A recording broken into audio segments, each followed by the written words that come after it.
તરસાલીમાં Makarpura police station વિસ્તારમાં તરસાલીમાં જે artificial lake બનાવવામાં આવ્યું છે તેની પાછળની સાઈડમાં જે ગલી છે ત્યાં ગણપતિ પંડાલ છે.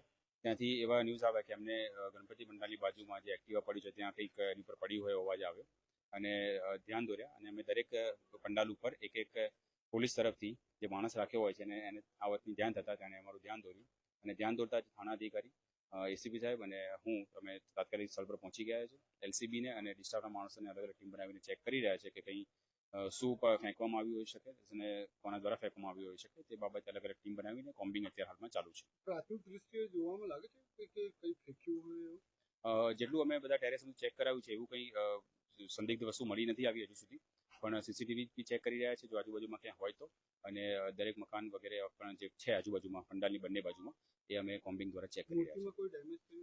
ના, બિલકુલ નહીં. મૂર્તિની જે ત્રણેય બાજુમાં જે મંડપ જેવું બાંધવામાં આવ્યું છે અને આગળ ઉપર પણ લાંબા સાઈડ શેડ છે જેના કારણે એને પણ કંઈ ડેમેજ નથી થયું અને બાજુમાં મૂકેલા એક્ટિવા પર કંઈ પડવા જેવો અવાજ એમને આવ્યો એટલા માટે એમણે પોલીસનું ધ્યાન દોર્યું. વાતો આવી છે કે છોકરાને કંઈક પાછળથી કંઈક પથ્થર જેવું લાગ્યું.